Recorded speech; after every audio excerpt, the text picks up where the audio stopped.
Dear student, good morning to all. आप सभी का स्वागत है एक बार फिर से मैथमेटिक्स क्लासेस में। तो हम लोगों ने पिछले लेक्चर में पढ़ा था, क्वेश्चंस किए थे मैपिंग के, यानी 1112, 11 मैनी 112, मैनी 1 यानी एक की, बहु एक की, आच्छादक और अंतःक्षेपी के प्रश्न किए थे। तो आगे इसी के आगे चलते हैं। प्रतिलोम प्रतिबिंब और प्रतिलोम प्रतिचित्रण, inverse image and inverse mapping क्या होती है देखें। प्रतिलोम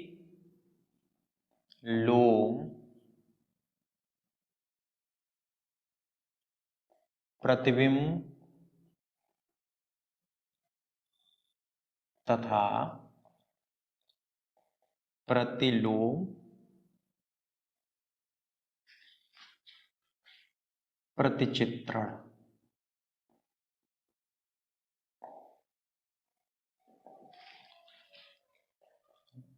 इनवर्स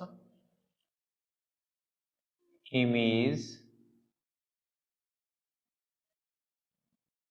एंड इनवर्स मैपिंग। देखिए, तो आज जानते हैं क्या होती है इनवर्स मैपिंग और इनवर्स इमेज। तो इनवर्स इमेज जैसे कोई मान लो कोई फलन दिया है, माना कोई फलन दिया है f such that r tends to r, या a tends to b ले लीजिए, a tends to b दिया है, फंक्शन दिया है f such that a tends to b। कोई प्रतिचित्रण है, क्या है, कोई मैपिंग दी है, कोई प्रतिचित्रण है, क्या है, कोई प्रतिचित्रण है, जहां एफ ए इक्वल टू क्या है, जहां f a equal to x है, एफ ए बराबर क्या है, एक्स है। तो ए ए को क्या कहेंगे, ए को एक्स का एफ इनवर्स प्रतिबिंब कहेंगे, एक्स का एफ इनवर्स प्रतिबिंब कहेंगे। यानी एफ इक्वल टू एक्स दिया है तो ए को एक्स का एफ इनवर्स यानी एफ का प्रतिलोम प्रतिबिंब कहेंगे। समझ में आया, नहीं आया चलिए देखते हैं इसको एक उदाहरण। जैसे अर्थात मान लीजिए, जैसे अर्थात देखिए कैसे, अर्थात F inverse x equal to A. जैसे एफ ए बराबर दिया है एक्स, तो हम इसको प्रतिलोम फलन के रूप में लिखेंगे, तो एफ इनवर्स एक्स बराबर क्या हो जाएगा, ए हो जाएगा हमारा। यानी जैसे ले लीजिए एफ बी इक्वल टू दिया है हमारा एक्स, तो f inverse x equal to कितना हो जाएगा, बी। तो इसको हम क्या कहते हैं, प्रतिलोम प्रतिबिंब, प्रतिलोम प्रतिबिंब या प्रतिलोम प्रतिचित्रण मैपिंग हो जाएगी। अब जैसे उदाहरण ले लीजिए, अब इसको यहां तक समझ में आ गया, एग्जाम्पल लेते हैं, एग्जाम्पल उसके बाद समझ में आता है, टाइम बिगाड़ दो, ठीक है। तो एक एग्जाम्पल लेते हैं,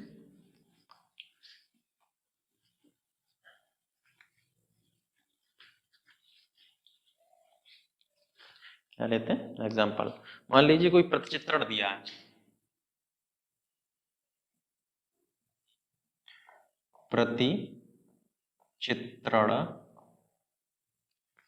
प्रतिचित्रण कितना दिया है, f such that r tends to r, क्या दिया है, f such that r tends to r, जहां f x equal to x square plus 1, f x equal to कितना है, एक्स स्क्वायर प्लस, तो एफ इनवर्स -5 तथा एफ इनवर्स 26 का मान ज्ञात कीजिए। अब देखिए कैसे ज्ञात करेंगे। दिया है प्रतिचित्रण, दिया है हमारी मैपिंग कितनी दी है, f such that r tends to r, जहां fx equal to x square plus 1, तो f इनवर्स -5 तथा f इनवर्स 26 का मान ज्ञात कीजिए। अब देखिए इसको क्या करेंगे, जैसे हल करते हैं, इसको देखते हैं कैसे। हमारी मैपिंग दी है f such that r tends to r, और fx इक्वल टू दिया है हमारा एक्स स्क्वायर प्लस 1। ज्ञात क्या करना है हमें, एफ इनवर्स -5। क्या ज्ञात करना है, एफ इनवर्स -5। मान लीजिए let f inverse -5 equal to x. अच्छा, इसका इनवर्स फंक्शन निकालेंगे। अभी हम क्या करते थे, एफ जैसे एफ इक्वल टू दिया था एक्स, तो एफ इनवर्स एक्स बराबर कितना होता था, ए होता था। यानी ये इसके साथ आएगा अगर एफ के साथ, तो इनवर्स बन जाता था। अब यहाँ पहले से ही इनवर्स में है, यानी इसका उल्टा रूप ले लीजिए। ये दिया है, ये रूप दिया है, तो हम इसको वापस इसमें करेंगे तो हम क्या लिख सकते हैं, एफ एक्स बराबर -5 लिख सकते हैं। एफ एक्स बराबर क्या लिख सकते हैं, -5 लिख सकते हैं। एफ एक्स बराबर हमने -5 लिख लिया। एफ एक्स की कुछ वैल्यू दी हुई है, क्या दी है, x square plus 1 equal to -5, तो एक्स स्क्वायर इक्वल टू कितना हो जाएगा, -6 हो जाएगा। अब किसी भी ऋणात्मक संख्या का वर्गमूल लेते हैं तो हमारा क्या होता है, वास्तविक संख्या नहीं आती, काल्पनिक आती है। तो हम इसको क्या लिख सकते हैं, यहाँ पर ये क्या था, इसको क्या लिख सकते हैं, यानी और ये जो x है वो क्या है, x belongs to real number, यानी प्रत्येक के लिए x जो है वो रियल नंबर को बिलोंग करता है, यानी r टेंस टू r दिया है। तो अब यहाँ पर x belongs to real number. अच्छा, x है हमारा वो वास्तविक संख्याओं को बिलोंग करता है, और x की वैल्यू वो जो आई है हमारी वो काल्पनिक आई है। तो हम यहाँ से x इक्वल टू क्या लिख सकते हैं, 5 लिख सकते हैं, क्योंकि इसमें कोई अवयव ही नहीं प्राप्त होगा।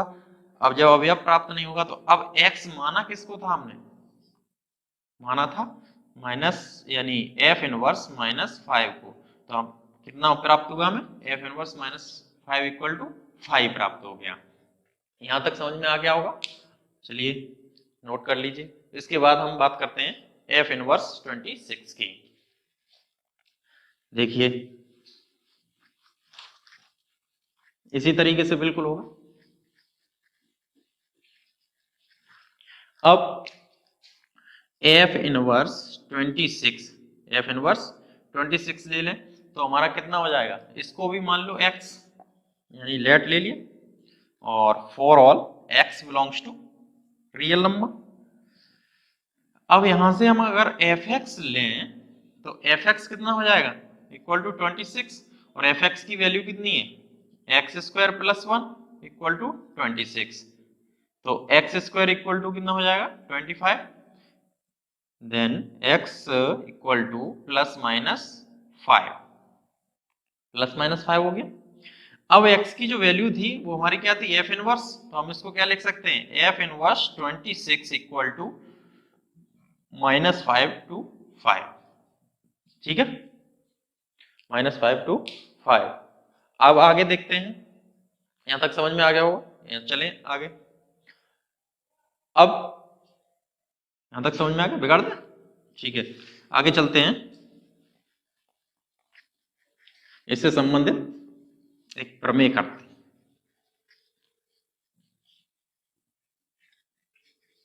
क्या है प्रमेय, प्रमेय है आपकी, यदि प्रतिचित्रण f सच दैट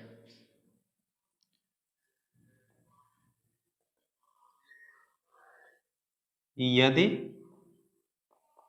प्रतिचित्रण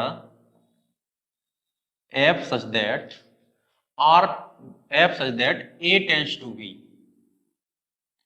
एक एकी आच्छादक है, तो एक एकी आच्छादक है तो एक एकी आच्छादक है तो प्रतिलोम प्रतिचित्रण, तो प्रतिलोम प्रतिचित्रण प्रतिचित्रण एफ इनवर्स यानी F inverse such that V tends to A, B tends to A, भी एकाकी आच्छादक है, भी एकाकी आच्छादक है। ठीक, ये है। अब देखते हैं उपपत्ति, इसको प्रूफ करते हैं।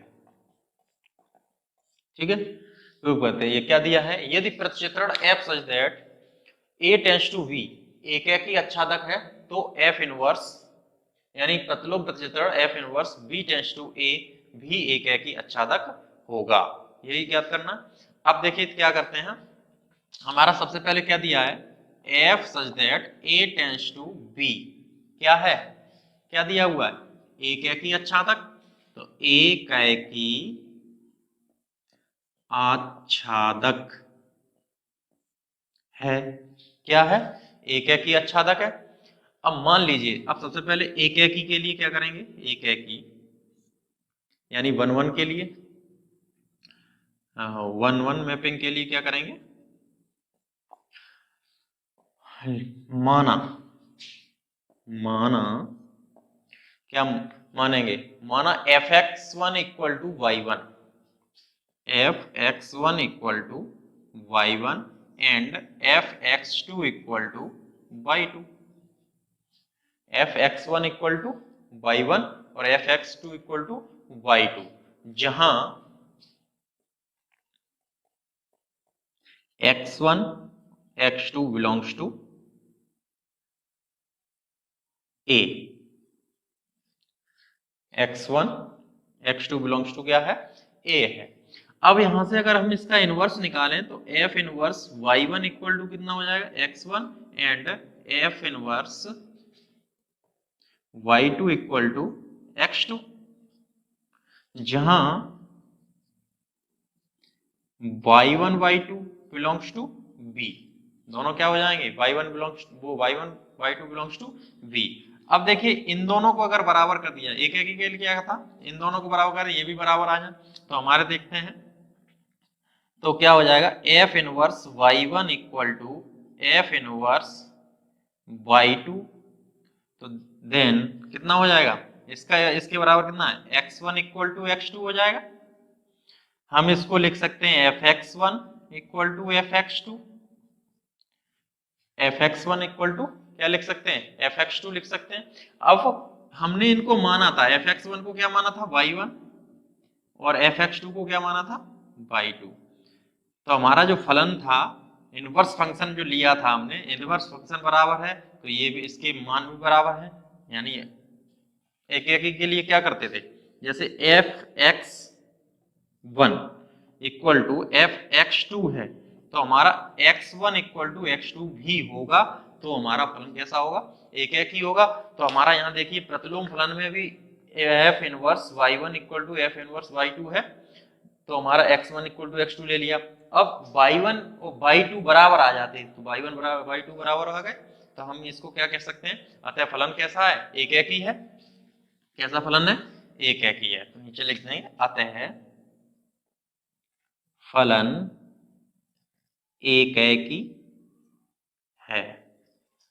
अच्छा, इसमें एक बात है हमारी, क्या है कि जब भी हम किसी भी फलन की बात करते हैं, कोई भी फलन प्रतिलोम कब होगा, कोई भी फलन प्रतिलोम कब होगा, प्रतिलोम प्रतिचित्रण उसका तभी होगा जब उसका प्रत्येक जो अवयव है, यानी जो प्रत्येक है उसमें अवयव एक एक ही और आच्छादक का गुण पाया जाए, तो हमारा प्रतिलोम फलन होगा। जैसे मान लीजिए ये दिया हो, एक मैपिंग ये दी है, एक मैपिंग ये दी है, x और y, ठीक है, a है और ये b है, तो इसका इसके साथ जो फलन होगा तो ये तो क्या होगा हमारा f, और इसका इससे होगा वो होगा f इनवर्स। क्योंकि देखिए एक ये ले ली मैपिंग, ये मैपिंग आपने ये ले ली, इसमें x1 और x2 दिए हैं और इसमें y1 और y2 दिए हुए हैं, ये b है और ये a है, इसका संबंध इससे है, इसका संबंध मान लीजिए इससे है।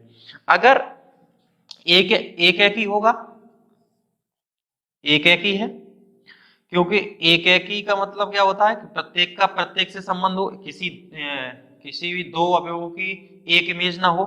अब यहाँ पर क्या है कि प्रत्येक की अलग अलग इमेज है तो एक एक ही हुआ। यहाँ पर अगर एफ इनवर्स निकालना था, हमें क्या निकालना है, एफ इनवर्स, एफ इनवर्स निकालना है।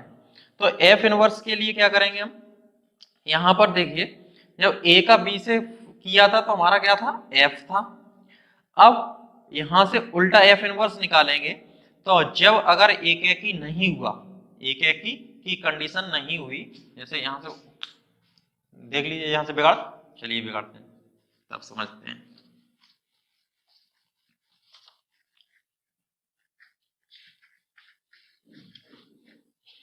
यहां से जैसे ये ले ली x1 x2 और y1 और y2, सपोज दैट कि ये एक एक ही नहीं है, तो क्या हमारा फलन जो है वो इनवर्स हो सकता है?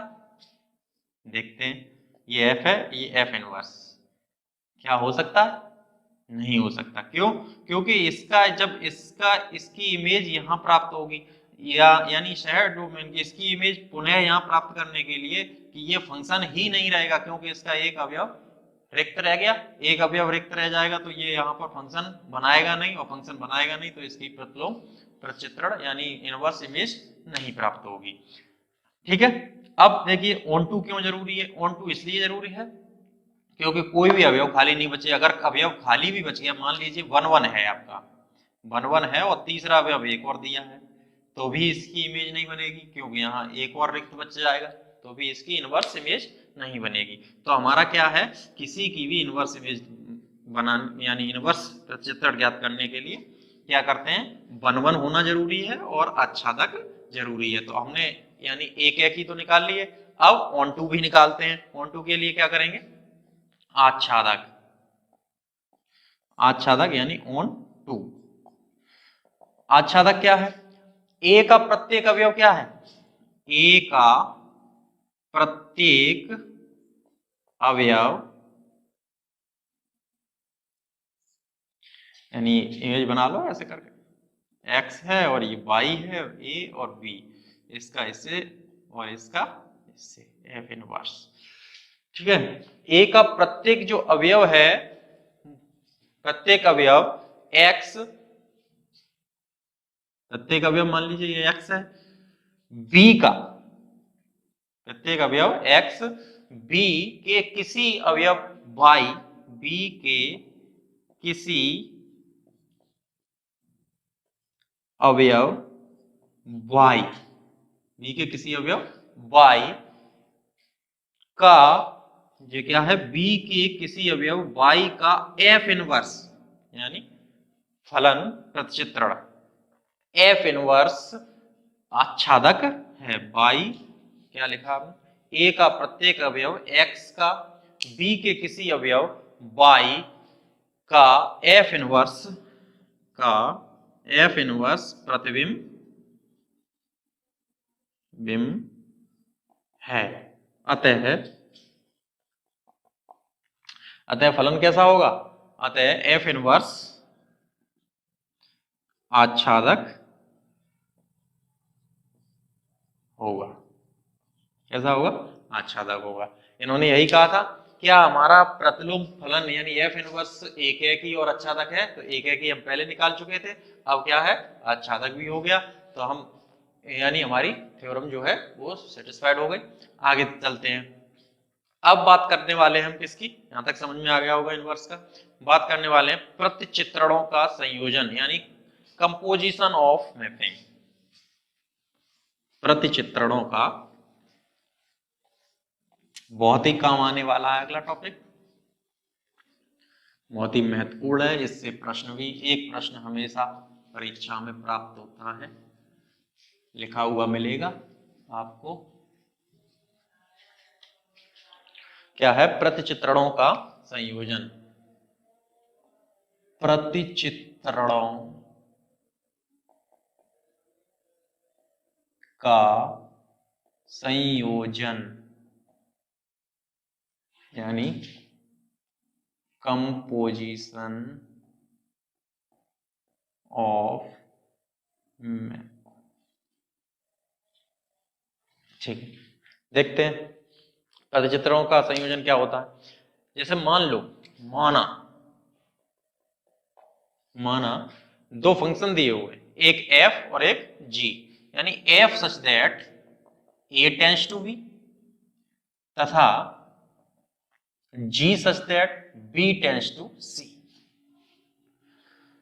दो प्रतिचित्रण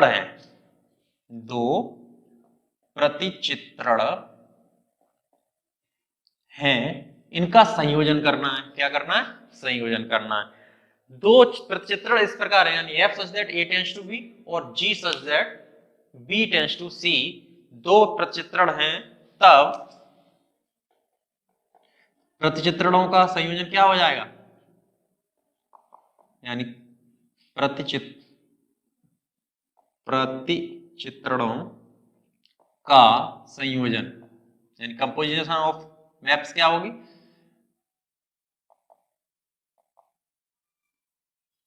GOF यानी क्या हो जाएगी? प्रतिचित्रणों का संयोजन GOF such that A tends to C। नहीं समझ में आया? यानी दो हमारी क्या दिए? दो सेट दिए, एक और दो। ये हमारा क्या है? ये दिया हुआ A और ये B और ये C, A B C। मान लीजिए इसमें x अवयव है, इसमें y है और इसमें z है। यानी क्या कह रहा है? फंक्शन जब f बनता है, f फंक्शन है, वो क्या है? A टेंड्स टू B, यानी A B से संबंध रखता है। ठीक है, इसमें क्या कह रहा है? तो वही जो B का अवयव है, जो B का अवयव है, वो किससे? C से रख रहा हो, उसी का, ये G हो गया। ठीक है, तब हमारा सीधा A का C से जो संबंध होगा वो क्या होगा? GOF। GOF क्या हो जाएगा? GOF। यहां तक समझ में आ गया? यानी अर्थात क्या हो जाएगा? अर्थात GOF such that A tends to C। इसको हम इस तरीके से लिख सकते हैं, A टेंड्स टू C। ठीक है, इसको भी हम क्या लिख सकते हैं? इसको क्या लिख सकते हैं? A टेंड्स टू C का मतलब क्या हो जाएगा? जैसे GOF मान लीजिए x के रूप में लिखा हुआ है, इस तरीके से लिखा हुआ है GOF और x, तो हम इसको क्या लिखेंगे? GOF यानी G फंक्शन ऑफ fx, और fx की वैल्यू कितनी है? यहां से अगर fx की वैल्यू निकालें तो y प्राप्त होगी। fx की वैल्यू क्या प्राप्त होगी? y। और fx की जो वैल्यू y प्राप्त होगी तो हम इसको क्या लिख सकते हैं? fx की y प्राप्त होगी और gy की क्या होगी? z। तो हम इसको क्या लिख सकते हैं? सीधा सा z लिख सकते हैं कि नहीं लिख सकते? z लिख सकते हैं, z, यानी for all x belongs to a। x belongs to क्या हो जाएगा? a होगा हमारा। चलिए इससे एग्जांपल करते हैं, तब अच्छे से समझ में आएगा। यहां तक समझ में आ गया होगा कंपोजिशन ऑफ मैप्स। चलिए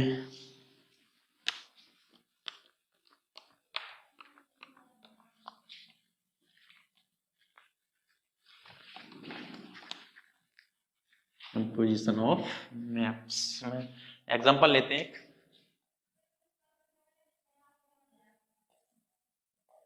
एग्जांपल दिया है, यदि f तथा g, यदि f तथा g, यानी f तथा g इस प्रकार परिभाषित हैं, इस प्रकार परिभाषित हैं,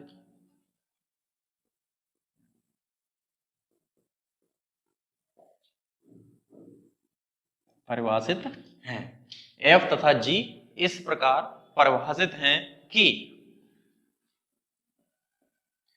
fx equal to x square plus two, fx equal to x square plus two तथा gx इक्वल टू, तथा gx equal to 1/x। gx equal to क्या है? 1/x है। तो तो G O F, G function of F तथा F O G यानी गॉफ तथा फॉग ज्ञात कीजिए। चलिए देखते हैं एग्जांपल, हल करते हैं सॉल्यूशन। इसके बाद देखते हैं क्या दिया है, एफ और जी इस प्रकार है, यानी एफ एक्स इक्वल टू कितना दिया है एक्स स्क्वायर प्लस 2 और जी एक्स इक्वल टू दिया है हमारा 1/x। हमें ज्ञात क्या करना है, जी ओ एफ यानी फलन का इसका एक्स निकालना है, जी ओ एफ। अभी हम बताए थे, क्या बताए थे, जैसे गॉफ है जी ओ एफ एक्स लिखा हुआ है तो हम इसको क्या लिख सकते हैं, जी एफ एक्स, क्या लिख सकते हैं, जी एफ एक्स। एफ एक्स की वैल्यू दे रखी होगी हमारी, कितनी दी है एक्स स्क्वायर प्लस 2, तो जी एक्स स्क्वायर प्लस 2 यहां हो गया। अब इस जी, यहां जी बराबर हमारा क्या है 1/x है, यानी जब x है तब 1/x है। अब x के स्थान पर क्या है एक्स स्क्वायर प्लस 2 है, यानी देखो यहां ध्यान से देखो x है, जी एक्स बराबर हमारा क्या दिया है, जी एक्स बराबर दिया है 1/x, क्या दिया है 1/x। अब यहाँ g और x इस पूरे को मान लो x मान लिया जाए, पूरे को क्या मान लिया जाए x, तो x के स्थान पर क्या आ जाएगा एक्स स्क्वायर प्लस 2, तो हम इसको क्या लिख सकते हैं 1/x स्क्वायर प्लस 2, क्या हो जाएगा 1/x स्क्वायर प्लस 2, ये क्या हो जाएगा जी ओ एफ एक्स। ठीक इसी तरीके से हम f निकालते हैं एफ ओ जी, ठीक है एफ ओ जी निकालेंगे और इसको भी हम क्या लिखें, यानी फंक्शन ऑफ फॉग निकालें x, तो क्या हो जाएगा फंक्शन ऑफ g, तो जी एक्स बराबर निकालेंगे तो F G x, F G x हो गया। अब जी एक्स की वैल्यू कितनी होगी, जी एक्स की वैल्यू कितनी होगी, जी एक्स की वैल्यू हमारी 1/x, तो एफ 1/x हो गया। अब एफ एक्स क्या है, एफ एक्स हमारा एक्स स्क्वायर प्लस 2, यानी x है तब एक्स स्क्वायर प्लस 2 लिखेंगे, अब 1/x है तो हम क्या लिखेंगे 1/x का होल स्क्वायर प्लस 2, तो हम इसको लिखेंगे function of G x equal to कितना हो जाएगा 1/x स्क्वायर प्लस 2, यानी 1 प्लस 2x स्क्वायर बटे x स्क्वायर, ना लिख सकते, समझ में आ गया। यानी गॉस फॉग कैसे निकालते हैं, यानी कंपोजिशन मैपिंग कैसे करते हैं, यानी एक दिया है, एक मैपिंग दी है आपकी एफ एक्स और दूसरी दी है जी एक्स, तो हम दोनों को इकट्ठा करेंगे तो किस तरीके से निकालते हैं, एक एक करके इसमें वैल्यू पुट करते जाएंगे और इनके मान निकल आते हैं। ठीक है, अब हम बात करने वाले हैं, एक और लेते हैं एग्जांपल, उसके बाद बात करेंगे यहाँ, फिर और अच्छे से समझ में आ जाएगा। चलिए अगला एग्जांपल दिया हुआ है,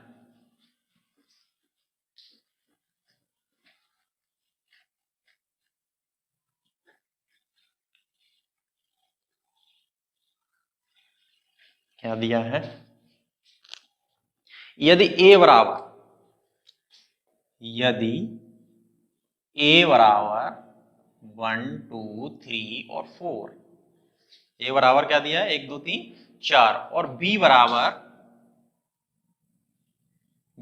कितना दिया है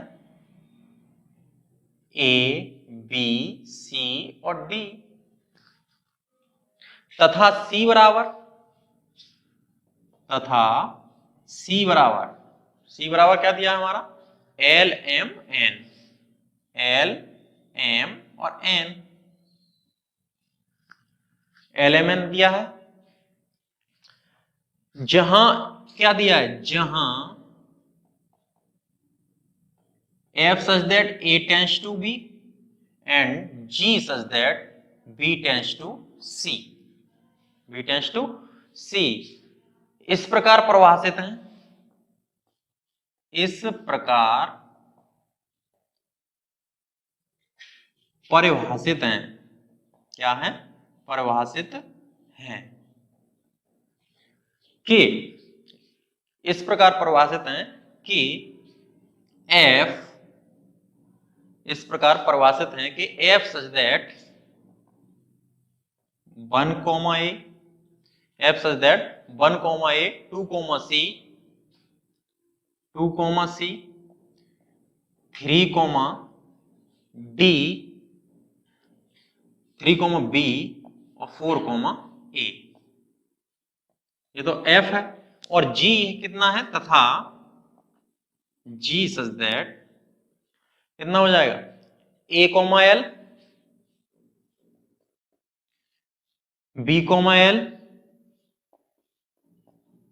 सी कॉमा एम और डी कॉमा एम। इस प्रकार संबंध दिया हुआ। तो चलिए देखते हैं, इसको हल करके देखते हैं, तब देखते हैं क्या होता है।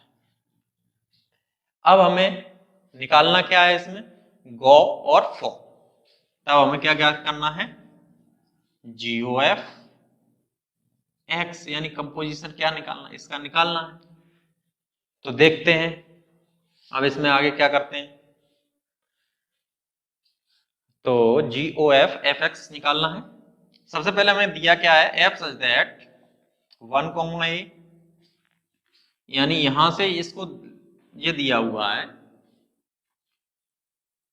1 comma a 2 comma c 3 comma b और 4 कॉमा ए। ठीक है, तो हम इसको क्या लिख सकते हैं, F1 इक्वल टू ए, यानी अर्थात हम इसको F1 इक्वल टू ए और F2 इक्वल टू क्या है, C और F3 इक्वल टू क्या है, B और F4 इक्वल टू क्या है हमारा, A। यही दिया हुआ है। और GX क्या है, हमें GX करना है। GX बराबर क्या है, GX यानी G such that A comma L, B comma L, C comma M और D कॉमा M, यही दिया हुआ। अर्थात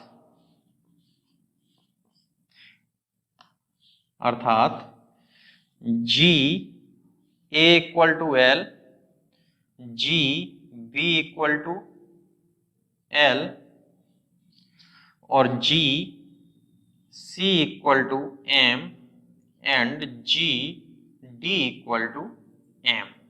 यहां तक मान दिए हुए हैं, इस तरीके से लिखा हुआ है। अब हमें क्या ज्ञात करना है, यानी GOF, मान लो इतना दिया हुआ है तो इसको हम GOF such that A tends to C के रूप में, यानी कंपोजिशन ऑफ मैपिंग यही होगी, तो इसके रूप में कन्वर्ट करते हैं तो क्या होगा, इसको यह क्या परिभाषित होगा, तब GOF इस प्रकार परिभाषित होगा। इस प्रकार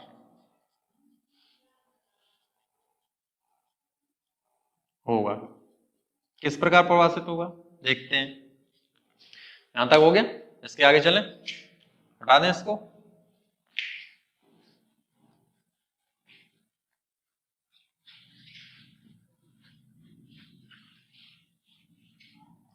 देखिए हम लेते हैं इसको ए से सी में संबंधित रखते हैं। ए में अवयव कितने थे, ए में थे हमारे 1 2 3 और 4, ठीक है, और सी में थे हमारे L M और N, इनके पदों में लिखना है। तो अच्छा इसमें दिया है GOF यानी गॉफ सच दैट, इसका पहला अवयव क्या है 1, तो हम इसको 1 के रूप में लिखेंगे तो क्या प्राप्त होगा हमें, GF1, GF1 और F1 की वैल्यू कितनी है, F1 बराबर A, तो हम इसको लिख सकते हैं, इसी के आगे लिख GA, और GA की वैल्यू कितनी है L, तो हम इसको क्या लिख सकते हैं L। इसी तरीके से GOF और 2 निकालें तो कितना हो जाएगा, G फंक्शन ऑफ 2 कितना हो जाएगा,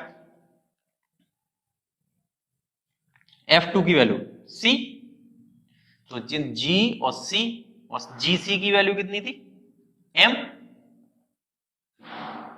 समझ में आ गया होगा। आगे इसी प्रकार देखते हैं, GOF और 3। अभी आप बताएंगे कैसे, देखिए क्या होगा, G और यहां F3, और F3 की वैल्यू देखिए क्या थी हमारी B, तो हम यहां लिख सकते हैं G और B, और GB की वैल्यू क्या है L। इसी प्रकार तीसरा हम वो चौथा लिखते हैं 4। अब यहां क्या लिखेंगे G F4, और हमारा यहां क्या प्राप्त होगा, F4 की वैल्यू क्या है A, तो G और A, और GA की वैल्यू हमारी फिर वही थी, क्या थी L। तो यहां तक इस प्रकार हम इससे संबंधित कर देते हैं। इस प्रकार क्या होते हैं, परिभाषित होते हैं। इससे यहां तक हो गए। अब ये एग्जाम्पल कुछ समझ में आ गए होंगे। अब इससे संबंधित क्या है, कल एक्सरसाइज के कुछ क्वेश्चन करेंगे, प्रश्नावली के कुछ प्रश्न करेंगे, तब आगे और अच्छे से समझ में आ जाएगा। तो इसी के साथ जुड़े रहिए और बेहतर तैयारी कीजिए, और लाइक एंड शेयर और सब्सक्राइब करना न भूलें, ताकि आपको समय पर आपको क्लास प्राप्त हो सके। धन्यवाद।